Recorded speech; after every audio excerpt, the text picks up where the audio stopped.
What's up guys? I hope you are doing well. I am Veer. Welcome to Study Lover. Code देखे कितनी शानदार है। जब आप गुस्से में हो तो तब कोई फैसला न ले और जब आप खुश हो तो तब किसी से वादा न करे।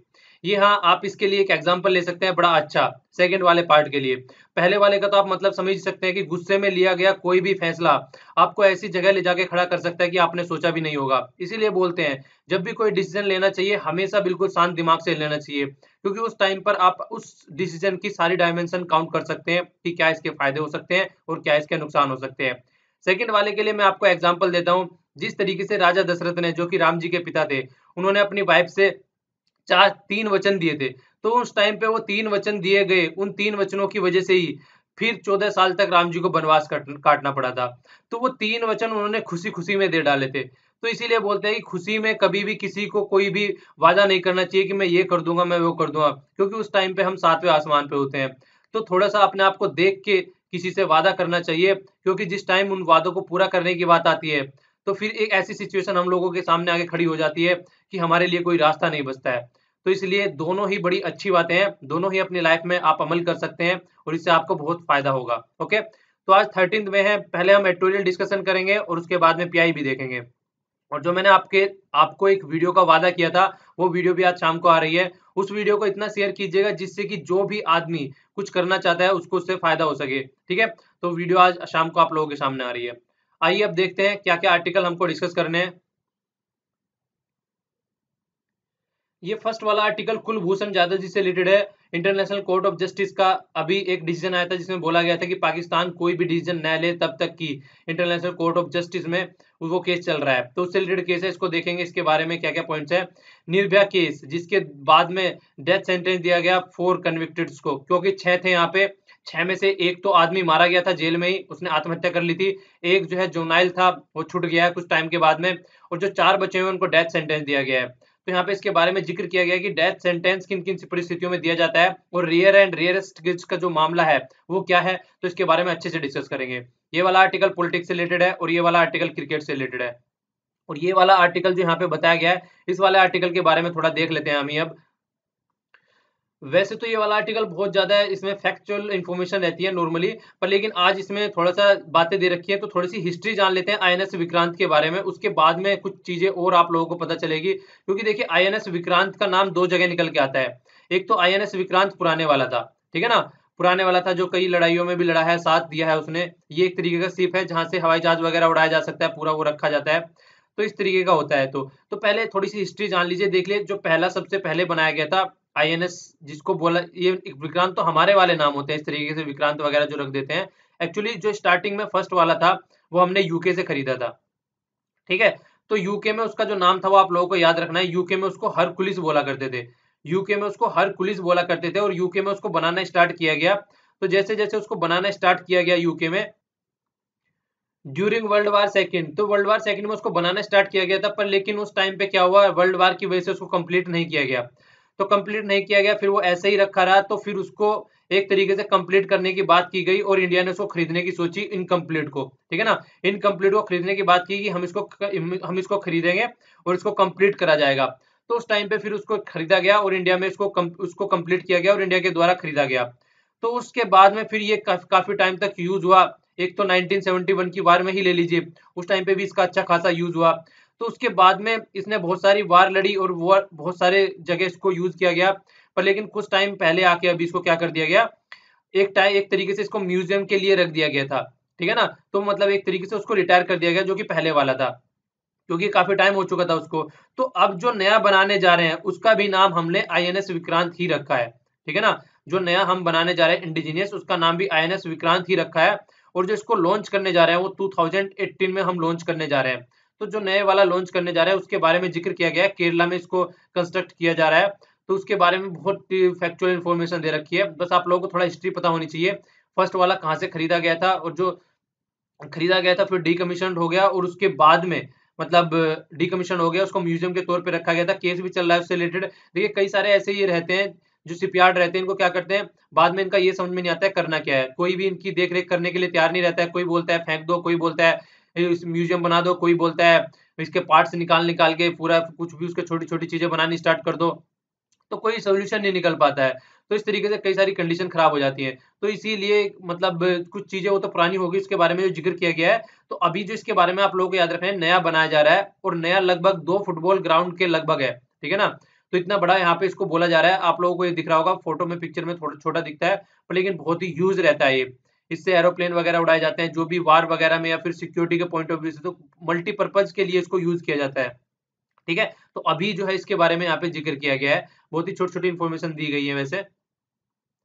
ये व्यू थोड़ा अच्छा दिख रहा है, यहाँ से आप लोग इसको देख सकते हैं। बाकी तो बहुत ही फैक्चुअल इन्फॉर्मेशन दे रखी है, एग्जाम के पॉइंट ऑफ व्यू से हमारे काम का नहीं है, ठीक है ना। तो थोड़ी सी हिस्ट्री थी जो आप लोगों को याद रखनी थी, और पुराना नाम जो हरकुलिस है वो भी आप लोगों को याद रखना है, और खरीदा गया था यूके से, और अब नया हम खुद से बना रहे हैं, ठीक है ना। तो ये कुछ चीजें हैं जो आप लोगों को याद रखनी है। जो नेक्स्ट आर्टिकल है वो कुलभूषण जाधव जी से रिलेटेड है, आप लोग पिक्चर में देख सकते हैं इनको। ये इंडियन नेवल ऑफिसर है जिनको ईरान में पकड़ लिया गया था, और पकड़ने के बाद में बड़े ही ड्रामेटिक तरीके से पाकिस्तान में फिर इनको क्या किया, जेल में डाल दिया गया, और फिर इनके ऊपर केस चलाया गया और इनको फांसी की सजा सुना दी गई। एक बार भी इंडियन किसी आदमी को इनसे मिलने के लिए नहीं, मिलने की इजाजत नहीं दी गई, ना ही तो किसी वहां पर हमारे जो हाई कमिश्नर के आदमी रहते हैं ना उनको मिलने की इजाजत दी गई, और ना ही इवन इनकी फैमिली को भी, जो कि इनसे मिलना चाहती थी, उनको मिलने की इजाजत दी गई। तो बड़े आनंद फानन में पाकिस्तान की जो आर्मी है उन्होंने केस चलाया, और उसके बाद में इनको फांसी की सजा सुना दी, ठीक है। तो उसी के बीच में फिर इंडिया ने क्या किया, इंटरनेशनल कोर्ट ऑफ जस्टिस में गए हम। तो इंटरनेशनल कोर्ट ऑफ जस्टिस में जाके हम लोगों ने, जो एक इम्यूनिटी होती है, ठीक है ना, काउंसलर के तहत, जो एक आपने सुना होगा वियना कन्वेंशन के हिसाब से, तो वो सारी चीजें हम लोग अभी आगे डिस्कस करेंगे। तो यहाँ से पहले देख लेते हैं अभी केस के बारे में क्या चल रहा है। यहाँ पे देखिए अभी जो चीजें बताई गई हैं, जो इनको किडनैप किया गया था ईरान से, ठीक है ना, ईरान से इनको किडनैप किया गया था। और खासकर जो बोला जा रहा है, वो बोला जा रहा है कि जो यहाँ पे देखिए हम जो बना रहे हैं वो चाबार पोर्ट बना रहे हैं, ठीक है, और यहाँ पे जो चाइना बना रहा है गवादर पोर्ट बना रहा है। तो पाकिस्तान वाले क्या बोल रहे हैं कि इनको यहाँ से पकड़ा गया है, और ये क्या कर रहे थे, एक तरीके से मतलब इनकी जासूसी कर रहे थे, ठीक है, जासूसी कर रहे थे। और जो इनका प्रोजेक्ट है, जो जो चाइना का है, चाइना पाकिस्तान इकोनॉमिक कॉरिडोर, कहीं ना कहीं उसको विफल करने की इनकी साजिश रची जा रही थी। तो इस तरीके के आरोप लगाए जा रहे हैं पाकिस्तान के द्वारा, और बहुत सारे केसेस निकल के आए, केसेस को उल्टा सीधा किया गया पाकिस्तान के द्वारा, और एक वीडियो भी निकाल के लाई गई पाकिस्तान के द्वारा जिसमें बहुत सारे कट लगे हुए थे। तो मतलब कुछ भी ढंग से नहीं किया गया, सारी एक तरीके से, आप लोग जानती है अगर पाकिस्तान में कोई इंडियन पकड़ा जाता है तो फिर उसके साथ में क्या किया जाता है, बहुत सारे ऐसे केस हो चुके हैं, ठीक है। तो इसीलिए यहाँ पे बोला जा रहा है कि इंडिया ने क्या किया, फिर इंडिया को इंटरनेशनल कोर्ट ऑफ जस्टिस में चली गई। तो उन्होंने क्या किया, एक तरीके से उसके ऊपर रोक लगा दी कि जब तक यहाँ पे इंटरनेशनल कोर्ट ऑफ जस्टिस, ये हेग में इसका हेडक्वार्टर है, याद रखना, ठीक है ना। मैंने आप लोगों को पीछे जब डिस्कस भी होता है, बताना कि कितने जज रहते हैं इसमें, और उनका टाइम पीरियड लिख दिया कुछ तो मैंने, कितने जज रहते हैं और उनका टाइम पीरियड टाइम पीरियड क्या होता है ये बताना, ठीक है। एक आंसर तो लगभग हो ही गया, चलिए कोई नहीं, ठीक है। तो ये आंसर देने हैं आप लोगों को दोनों कमेंट बॉक्स में। खासकर देखिए इंडिया के रिलेशन में हो जाता है तो चीजें इंपॉर्टेंट हो जाती है, ओके। तो कई सारी बातें बोली जा रही है। एक तो यही बोला जा रहा है कि देखिए जो वियना कन्वेंशन है, ठीक है, वियना सिटी कहाँ पे है ये भी कमेंट बॉक्स में दीजिएगा। और क्या बात है यार, प्रीलिम्स से क्वेश्चनों के आंसर भी देने आप लोगों ने बंद कर दिए। प्रीलिम्स आ रहा है तो इसका मतलब ये थोड़ी ना आप क्वेश्चनों के आंसर भी नहीं दोगे, आंसर तो दो यार। कहते वो आप लोगों का वही बात हो गई ना, एक तरीके से प्रैक्टिस होगी ना उसमें। तो इसीलिए आंसर तो कम से कम करते रहो ना। तो वियना कन्वेंशन की बात चल रही है, और अभी टाइम काफी है, अभी थोड़ी ना, अभी कम से कम 1 महीना तक, 1 महीने पहले तक तो कम से कम करो, कम से कम 20-25 तक तो न्यूज़पेपर कंटिन्यू रखो। 1 महीने पहले पेपर सेट होता है, अभी से कहाँ जाओगे छोड़ के। पता चला 1 महीने पहले की न्यूज आ जा रही है, और होता है कई बार ऐसा यूपीएससी में। तो थोड़ा इतना ढील मत बरतो अभी से ही, ठीक है। तो यहाँ पे देखिए इनकी फैमिली को भी मिलने के लिए, ये पहले तो इसकी बात कर लेते हैं हम लोग, जो वियना कन्वेंशन के बारे में बात कर लेते हैं। देखिए यहाँ पे आप लोगों को दो चीजें दिखा रखी हैं, एक तो डिप्लोमेटिक प्रोटेक्शन होते हैं, मतलब जो डिप्लोमेट्स रहते हैं उनकी प्रोटेक्शन, और एक काउंसलर असिस्टेंस होता है, ठीक है ना। तो इन दोनों के बारे में मैंने यहाँ पे चीजें भी दे रखी है। जो होता क्या है, अगर मान लीजिए जैसे इंडिया के हाई कमिश्नर है, वहां पे जो रहते हैं हमारे हाई कमिश्नर में जो हमारे आदमी रहते हैं, तो ये यहाँ पे दो चीजें दी गई हैं। एक तो डिप्लोमेटिक, मतलब डिप्लोमेटिक चीजों से जो हमारे डिप्लोमेट्स रहते हैं उनको क्या प्रोटेक्शन दिए जाते हैं, वो 1961 में, तो दोनों याद रखना है, दोनों वियना में ही है, ठीक है ना। और एक काउंसलर से रिलेटेड है, ठीक है। तो ये है 1963। तो दोनों बातों में दी गई है। तो आप ज्यादा डिफरेंस तो मैंने डालने के लिए दे दिया जिससे कि आपके माइंड में चीजें सेट हो जाए। नॉर्मल सी मोटी मोटी बात क्या होती है, मोटी मोटी बात ये होती है जैसे कि मान लीजिए इंडिया, एक साइड में इंडिया हो गया और दूसरी साइड में पाकिस्तान हो गया। तो जैसे इंडिया का हाई कमिश्नर पाकिस्तान में है, तो अगर इंडिया से कोई आदमी मान लीजिए जॉब करने वहाँ पे जाता है या घूमने जाता है, कोई प्रॉब्लम हो जाती है, तो इस तरीके से कोई भी प्रॉब्लम होती है तो हाई कमिश्नर से जाके बात की जाती है और वो उसका सॉल्यूशन निकालता है। आप लोगों ने एडवर्टाइजमेंट भी बहुत सारे सुने होंगे, उनमें बोला जाता है कि अगर विदेश में जाना है तो थोड़ा व्यापार के बारे में सीख लो और कोई भी प्रॉब्लम हो तो डायरेक्ट इंडियन हाई कमिश्नर से वहाँ पे बातें करो। तो इस तरीके की जो चीज़ें होती हैं वो सारी इंडियन हाई कमिश्नर को देखी जाती है, ठीक है ना? तो कोई भी प्रोटेक्शन जो इनको दी जाती है वो सारी प्रोटेक्शन वगैरह, अगर यहाँ पे कोई भी आदमी, आप लोगों ने श्रीलंका नहीं, मालदीव के बारे में केस सुना होगा। जो मालदीव के प्रेसिडेंट थे उन्होंने क्या किया, वो जो इंडिया का हाई कमिश्नर है मालदीव में, वो वहां पे जाके उसमें आके रहने लगे थे। क्यों? क्योंकि जो वहां की पॉलिटिकल पार्टी थी, यहाँ की कोर्ट वगैरह आप लोग बोल सकते हैं, वो क्या करी थी, उनको गिरफ्तार करने वाली थी और गिरफ्तार करके उनको सजा सुनाने वाली थी। तो उन्होंने क्या किया, वो इंडियन हाई कमिश्नर में आके रहने लगे। तो वहां पे देखिए, अगर कोई यहाँ पे आके रहने लगता है तो दूसरी कंट्री जो है वहां पे उसमें इंटरफियर नहीं कर सकती है। क्यों? क्योंकि ऐसा माना जाता है इसको, अगर यहाँ पे कोई हाई कमिश्नर का ऑफिस है, अगर कोई आके उसमें इंटरफियर कर रहा है या आके कुछ भी दबाव डाल रहा है, तो एक तरीके से उस कंट्री के ऊपर आक्रमण माना जाता है उसको, ठीक है? तो ये बिल्कुल बहुत ही सिक्योरिटी वाला इश्यू हो जाता है। तो ये बहुत सारी इम्यूनिटीज हैं जो बनाई गई है जिससे कि डिप्लोमेट्स को सुरक्षित रखा जा सके। अगर कोई डिप्लोमेट्स कोई वहाँ पे जाके मान लीजिए कुछ कुछ गलत काम कर दिया, मर्डर कर दिया, कुछ भी कर दिया, तो जिस कंट्री में किया है वहाँ पे उसको सजा नहीं मिलेगी। वहाँ पे उसके खिलाफ कोई केस नहीं चलेगा। उस कंट्री को उसको सौंप दिया जाएगा और वहाँ की कंट्री जिस कंट्री का है वो, उसको केस चलाया जाएगा। बहुत सारे केस आप लोगों ने इस तरीके के सुने होंगे। तो नॉर्मली ये इस तरीके से ही होता है। तो क्यों? क्योंकि देखिए, एक कंट्री की उसमें मतलब एक कंट्री के बारे में अगर कहीं पे जाके हाई कमिश्नर बना दिया है, अगर इस तरीके की इम्यूनिटी ना दी जाए, तो पाकिस्तान वाले डेली उठा के ले जाएँ वहाँ से, जो इंडियन हाई कमिश्नर है। और इंडियन हाई कमिश्नर को डेली कोई यहाँ पे जो मतलब एक तरीके से एग्रेसिव आदमी रहते हैं, वो इसी तरीके से पाकिस्तान वालों के साथ में करें। तो दोनों साइड से यहाँ पे किसी का हाई कमिश्नर भी सुरक्षित नहीं रहेगा। तो ये इम्यूनिटी रहती है जिसकी वजह से उसको सुरक्षित रखा जाता है। और बहुत सारी और भी बातें रहती है। अगर मान लीजिए कोई इंडियन सिटीजन पकड़ा गया है, तो डायरेक्ट तलब करना होता है हाई कमिश्नर को कि ऐसे-ऐसे आपका सिटीजन पकड़ा गया है और इस तरीके से उसके ऊपर केस चलाने जा रहे हैं। पाकिस्तान ने ऐसा कुछ भी नहीं किया। ऐसा करना तो दूर की बात है, पाकिस्तान ने हमारे हाई कमिश्नर है उनको वहाँ जाके एक बार भी मिलने नहीं दिया। ठीक है? तो ये सारी चीज़ें बता रखी हैं यहाँ पे, कम्युनिटी किस तरीके से होनी चाहिए, क्या-क्या सिस्टम होना चाहिए, क्या-क्या लीगल प्रोटेक्शन होना चाहिए और नॉन पॉलिटिकल यहाँ पे ऑर्डर रहते हैं, कोई भी पॉलिटिकल वो चीज़ें नहीं रहती है और मेनली प्रोटेक्शन के पॉइंट ऑफ व्यू से चीज़ें की जाती है। ठीक है? तो ये इसमें से इन्होंने कुछ भी फॉलो नहीं किया पाकिस्तान में। तो उसी चीज़ को ये बोल रहे हैं कि फैमिली के मेंबर तक को भी इन्होंने यहाँ पे मिलने नहीं दिया गया, ठीक है? तो इसीलिए जो इंडिया जो है फिर कहाँ पे गया, इंटरनेशनल कोर्ट ऑफ जस्टिस में गया, तो वहाँ से उन्होंने बोला कि जब तक यहाँ पे चीज़ें चल रही हैं, तब तक आप लोगों को कुछ नहीं करना है। और देखिए, यहाँ पे एक बात बोली जा रही है कि इंडिया ने भी एक तरीके से बहुत ही ज़्यादा सही डिसीज़न लिया है, जो वहाँ पे जाने का इन्होंने डिसीज़न लिया है और एक तरीके से इश्यू को इंटरनेशनलाइज़ कर दिया है।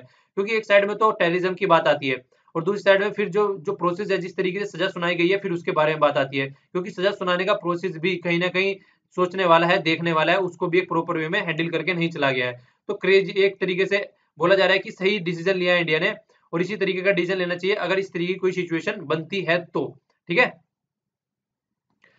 और इस तरीके से जिस तरीके से यहाँ पे केस चल रहा है इंडिया और पाकिस्तान के बीच में, फर्स्ट टाइम नहीं है, ऐसे बहुत से केस पहले भी चल चुके हैं। यहाँ पे 1971 की बात की गई है। 1971 में भी एक तरीके से इस तरीके की सिचुएशन निकल के आई थी, जब इंडिया ने एक तरीके से सस्पेंड कर दिया था जो पाकिस्तान की फ्लाइट है इंडिया के ऊपर से, मतलब इंडिया वाले ज़ोन से उड़ने के लिए। क्योंकि उस टाइम पे आप लोगों को पता है, जब बांग्लादेश को अलग किया गया था पाकिस्तान से, जिसको उस टाइम पे ईस्ट पाकिस्तान बोला जाता था। बांग्लादेश आप लोग देख लीजिए, बांग्लादेश जो है यहाँ पे ये वाला, इसको उस टाइम पे ईस्ट पाकिस्तान बोला जाता था और इसको वेस्ट पाकिस्तान बोला जाता था। तो यहाँ पे क्या किया गया था, जब लड़ाई हुई थी उस टाइम 1971 में, इंदिरा गांधी जी यहाँ पे प्राइम मिनिस्टर थी, तो कोई भी पाकिस्तान की फ्लाइट यहाँ से इंडिया के ऊपर से उड़ के नहीं जा सकती थी उस टाइम पे, जो हमारा एयर ज़ोन है। तो उस तरीके का केस आया था। तो ये केस इस तरीके के पहले भी आ चुके हैं। तो पहले भी इस तरीके की चीज़ें हो चुकी है। तो देखिए, क्या बात होती है कि क्यों आते हैं इस तरीके की सिचुएशन। देखिए, हमारी कंट्री में भी हमारा भी एक नेशनल इंटरेस्ट है, तो यहाँ पे लोगों की प्रोटेक्शन करना हमारा काम है। मतलब हमारी कंट्री के जो लीडर हैं उनका काम है, जो पॉलिटिकल पार्टी है, और ऊपर से नेशनल का भी इंटरेस्ट की बात की जाती है, ठीक है? तो देखिए, कई बार ऐसी चीज़ें आ चुकी है, पर लेकिन पाकिस्तान को भी बोला गया है, पाकिस्तान भी एक आराम से शांति से नहीं बैठेगा। क्योंकि क्या बोला गया है यहाँ पे, बायलैटरल एग्रीमेंट के तहत 2008 में मई में बायलैटरल एग्रीमेंट हुआ था। उसमें बोला गया था कि अगर कुछ भी कंडीशन इस तरीके की बन रही है, कोई इंडियन प्रिजनर है और कोई इस तरीके की चीजें बन रही है और उसको डिटेंस किया जाता है, उसको किसी तरीके से मतलब केस चलाया जाता है और नेशनल सिक्योरिटी के पॉइंट ऑफ व्यू से चीजों को देखी जाती है, ठीक है ना? तो जब सिक्योरिटी और इस तरीके की बातें आती हैं, तो उस टाइम पे ऐसा नहीं है कि कोई भी आके उसमें वो कर सकता है। तो मतलब कहीं न कहीं उनके पास में भी एक क्लॉज़ है जिसके तहत वो बोल सकते हैं कि हमने इन चीज़ों के, ये जो बोला गया यहाँ पे बायलैटरल एग्रीमेंट 2008 के बेस पे, हमने इनको इससे नहीं मिलने दिया गया है। ठीक है?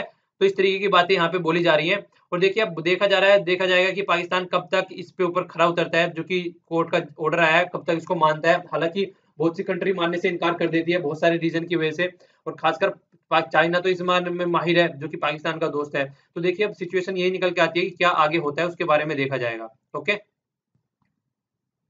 2012 में एक बहुत ही दर्दनाक घटना हुई इंडिया में, जिसने इंडिया के एक एक इंसान को दहला के रख दिया। जो केस हुआ, जिसको हमने बाद में आके निर्भया केस बोला, तो देखिए उसमें सुप्रीम कोर्ट का डिसीजन आ गया है। उन्होंने जो फांसी की सजा दी गई थी, पहले स्टार्टिंग में 6 आदमी थे। 6 आदमी से एक ने आत्महत्या कर ली थी। एक जोनाइल था जो कि छूट गया है 3 साल तक उसमें मतलब रिफॉर्म हाउस में रहने के बाद में, और 4 को फांसी की सजा दी गई है। तो जो 4 को फांसी की सजा दी गई है, जो फाइनल वर्डिक्ट आया, उसको बोला जा रहा है कि अनएक्सपेक्टेड नहीं था। ऐसा वर्डिक्ट आना लाजमी था, ठीक है ना। जो डेथ पेनल्टी दी गई है वो ऐसा भी नहीं था किसी को सरप्राइज कर दिया, वो होना ही होना था।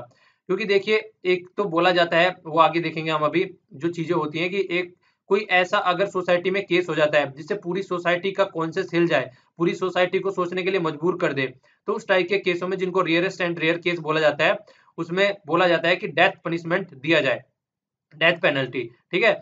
ऊपर से देखिए जो जुनाइल के बारे में बात की गई, जो जुनाइल था उसके बारे में बोला जाता था कि सबसे जो बदतमीज इंसान था, सबसे ज्यादा जो चीजें की थी वो इसी ने की थी, ठीक है। तो उसके बारे में भी चीजें कई सारी निकल के आई थी कि वो फ्री छूट जाएगा, तो कहीं ना कहीं उतना न्याय नहीं मिलेगा जितना मिलना चाहिए, ठीक है।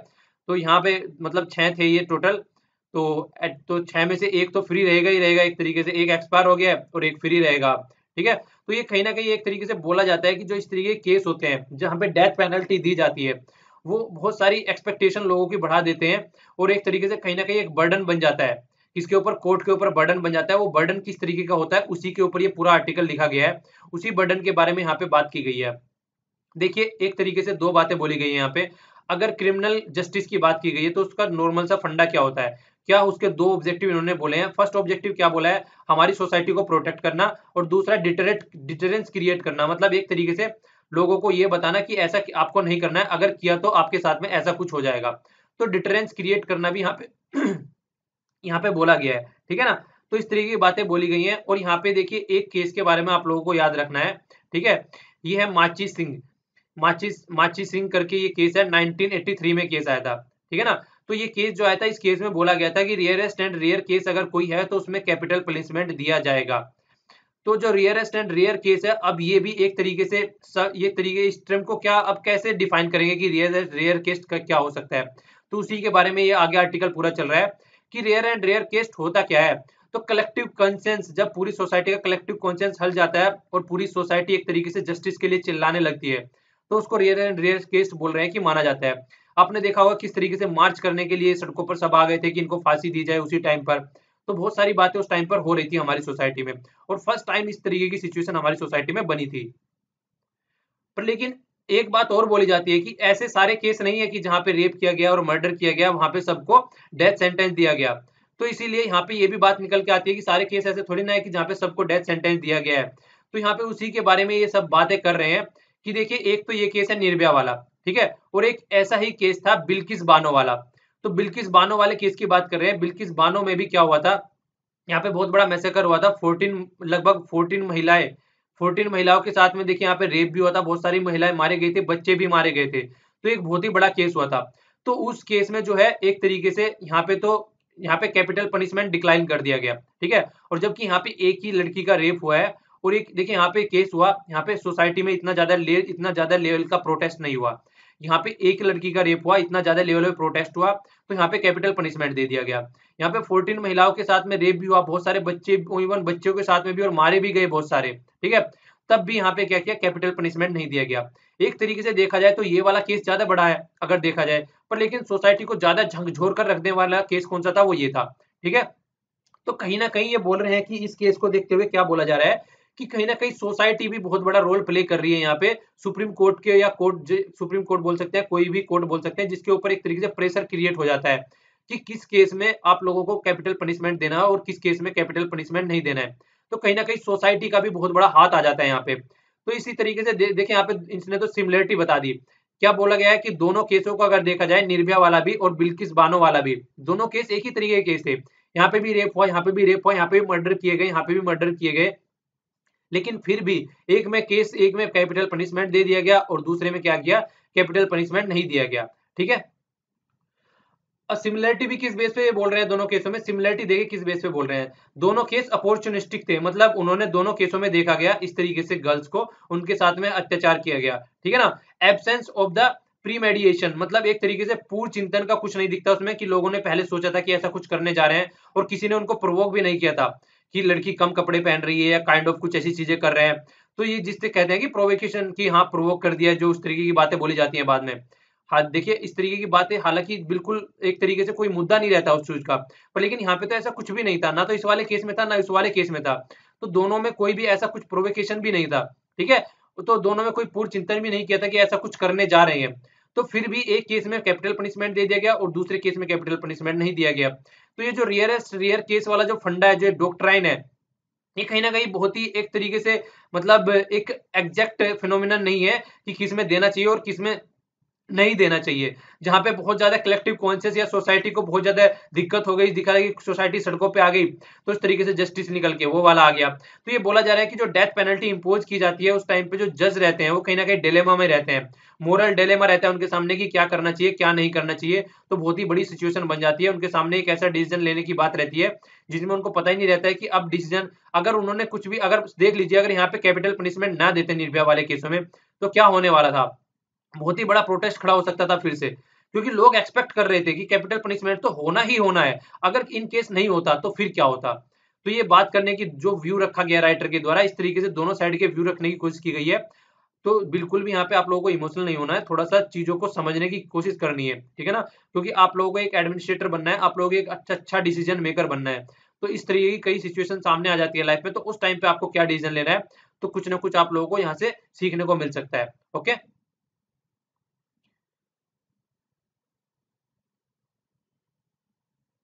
ये वाली पीआईबी की न्यूज़ देख लेते हैं। यहाँ पे देखिए क्या किया गया है, 1 मिनट। यहाँ पे देख लेते हैं। देखिए ये यहाँ पे अभी अवार्ड दिया गया है। पहले तो आप लोगों को याद क्या रखना है, ये 12th ऑफ मई जो कि कल की डेट थी, इसको याद रखना है। ये किस लिए बनाया जाता है? International nurse day. हाँ, वही नर्स जो कि लोगों की देखभाल करती है हॉस्पिटल में, बिल्कुल अच्छा फील कराया जाता है वहाँ पे, बिल्कुल ऐसा लगता है कि हमारी भी कोई देख-रेख करने वाला है वहाँ पे, बिल्कुल सिस्टर, इसीलिए इनको सिस्टर बोला जाता है क्योंकि बहन ही एक ऐसी देख-रेख कर सकती है अपने भाइयों की। ठीक है ना? तो इसी तरीके से सिस्टर बोला जाता है उनको। तो यहाँ पे एक अवार्ड दिया जाता है हमारी कंट्री में, इसको बोलते हैं नेशनल फ्लोरेंस नाइटिंगेल अवार्ड। तो आप लोगों को बताना है ये किसके नाम पे इसका अवार्ड का नाम रखा गया है, ठीक है ना। तो नर्स को ये अवार्ड दिया जाता है, 12th ऑफ मई को अवार्ड दिया जाता है और लगभग 35 अवार्ड दिए जाते हैं यहाँ पे, ठीक है। तो यहाँ पे और भी बातें बोली गई हैं। देखिए जो नेशनल हेल्थ पॉलिसी हमारी आई है निकल के, उसके तहत भी चीजें बोली गई हैं कि नर्सों पे ध्यान रखा जाएगा एक तरीके से, उनको किस तरीके से इनोवेशन रूप में, देखिए एक नर्स का ही बहुत बड़ा हाथ रहता है, किस तरीके से मरीज को एक तरीके से वो सही फील कराना है और एक तरीके से उनके माइंड का लेवल किस तरीके का है। तो डॉक्टर तो जरा सी देर के लिए आते हैं, दवाई देके चले जाते हैं, पर लेकिन जो मैक्सिमम काम किया जाता है नर्सों के द्वारा किया जाता है, ठीक है ना। तो नर्स का रोल कई तरीके से रहता है। इवन इवन देखिए जैसे रिफ्यूजी वाले एरिया रहते हैं, ठीक है ना, वहाँ पे खासकर सीरिया वाली जो पोलो रहती है, वहाँ पे बहुत सारी नर्स रहती हैं, तो वहाँ पे भी देखभाल की जाती है जो वार में मारे जाते हैं। तो लोकल, नेशनल और इंटरनेशनल सब जगह नर्स का एक तरीके से उनका काम रहता है किस तरीके से चीजों को हैंडल करके चलना है। तो आप लोगों को अवार्ड का नाम याद रखना है, किस लिए दिया जाता है, क्योंकि यहाँ पे कहीं भी नर्स का नाम नहीं दिख रहा है, ठीक है। तो कंफ्यूजन क्रिएट कर देता है किस दिन दिया जाता है और उस दिन कौन सा डे है, ठीक है। और ये आप लोगों को क्वेश्चन बताना है कि किसके लिए इसको स्टार्ट किया गया था। एक बहुत ही महान हस्ती है जिनके नाम पर इसको अवार्ड को स्टार्ट किया गया था, तो उनका आपको कमेंट बॉक्स में नाम देना है, ठीक है। पीएम जो है हमारे श्रीलंका की विजिट पे है, तो वहां पे विसक डे सेलिब्रेट किया जा रहा है, ठीक है। तो इसको याद रखना है, ये किसके रूप में सेलिब्रेट किया जाता है। ये एक तरीके से इसको यहाँ पे विशाखा भी बोला जाता है, जो कि बुद्धिज्म से रिलेटेड है ये, ठीक है ना। बुद्ध पूर्णिमा या बुद्धा डे भी इसको बोला जाता है, ठीक है। तो एक तरीके से कई सारी चीजें इसको, मतलब बुद्धा बर्थडे भी बोला जाता है। देखिए 2-3 चीजों से इंपॉर्टेंट हो गया। एक तो हमारे प्राइम मिनिस्टर श्रीलंका की विजिट पे है, ठीक है, इसलिए इंपॉर्टेंट हो जाता है।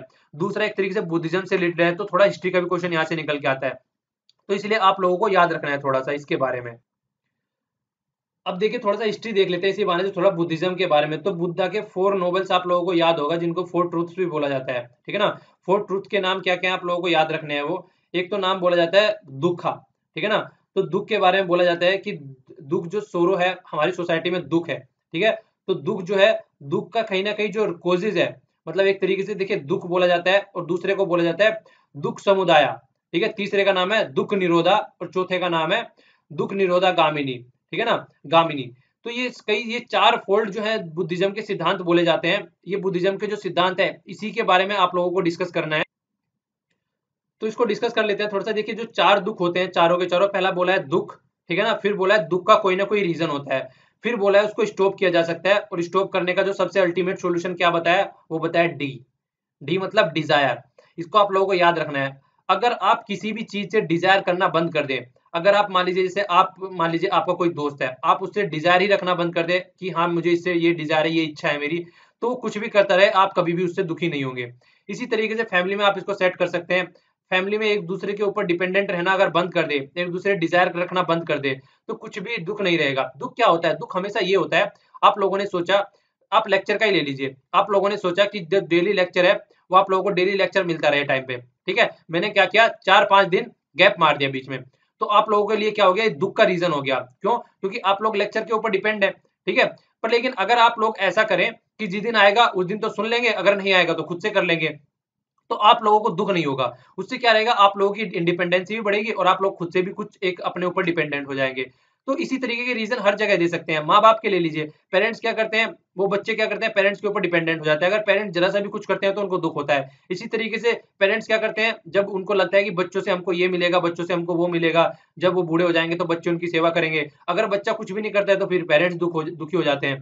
तो ये हर एक रीजन का जो डिजायर है, हर एक रीजन का जो, हर एक दुख का जो रीजन है वो डिजायर है, ठीक है। अगर डिजायर खत्म हो जाए तो दुख खत्म हो जाएगा, ये बुद्ध जी ने बोला है, ठीक है। तो ये आप लोगों को कॉन्सेप्ट याद रखना है। 4 इनको बोला जाता है 4 नोबल ट्रूथ्स। थोड़ा सा बुद्धा की टीचिंग के बारे में आप लोग, अब हम लोग देख लेते हैं बुद्धा लिटरेचर के बारे में। आप बुद्धा लिटरेचर के बारे में हम लोग देख लेते हैं। देखिए आप लोगों ने 3 नाम सुने होंगे जो कि बहुत फेमस है और कई बार पूछे भी जाते हैं।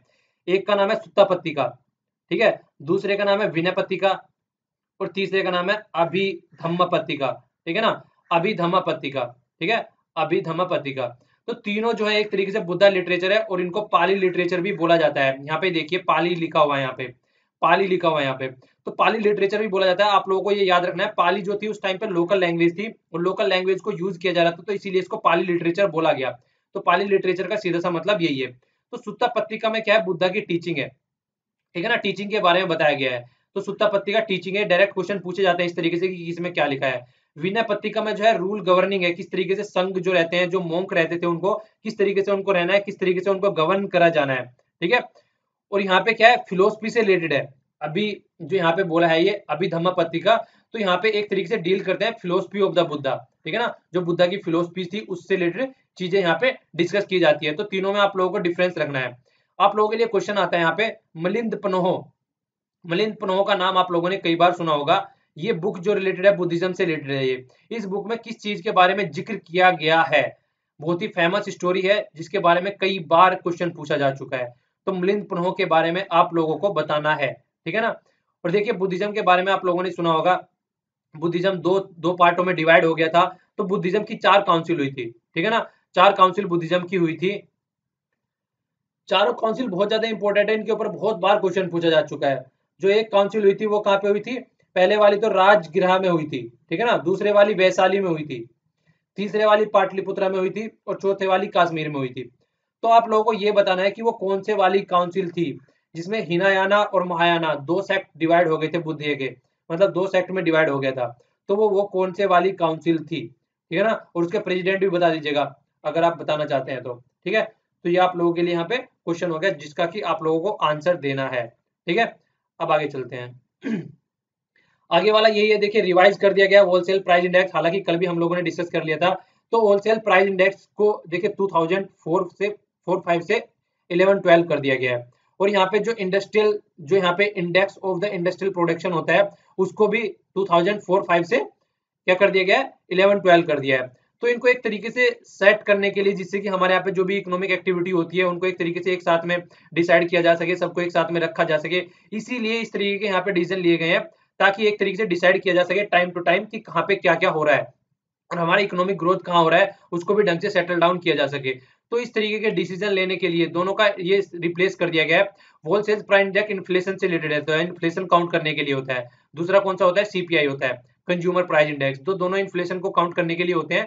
तो होलसेल प्राइस इंडेक्स का भी इन्होंने बेस चेंज कर दिया गया है। तो दोनों का आप लोगों को याद रखना है बेस के बारे में, ठीक है ना। तो दोनों का बेस चेंज कर दिया गया। ये ऊपर वाला किसके अंडर में आता है, ये आता है industrial policy and the promotion, ministry of the commerce and the industries, ठीक है ना। इसका आप लोगों को नाम याद रखना है, मतलब मिनिस्ट्री भी थोड़ा याद रख लेनी चाहिए क्योंकि मिनिस्ट्री के बारे में भी कई बार पूछ लिया जाता है, ठीक है ना। तो इसके तहत चीजें होती हैं जिसके कि इसको चीजों को कंट्रोल किया जाता है। वो 8 कोर इंडस्ट्री होती है, वो सारी चीजें हम लोगों ने पहले भी डिस्कस कर चुके हैं कि 8 कोर इंडस्ट्री का लगभग 38% यहाँ पे इसका पार्ट रहता है, किसमें, ये जो हमारा इंडेक्स ऑफ इंडस्ट्रियल प्रोडक्शन होता है। तो वो सारी चीजें आप लोग पहले डिस्कस कर चुके हैं, ठीक है। तो आज के लेक्चर में इतना ही। Thanks lot for listening. Like कीजिए, चीजों को शेयर कीजिए, जितना कर सकते हैं लोगों को पढ़ाइए। और देखिए ज्यादा से ज्यादा आप रिवीजन पे फोकस दीजिए, ठीक है ना। एग्जाम बहुत ज्यादा पास में आ रहा है तो रिवीजन पे ज्यादा से ज्यादा फोकस देने की कोशिश करें। ओके, अब मिलते हैं सेकंड लेक्चर में। Thanks lot for listening. जय हिंद।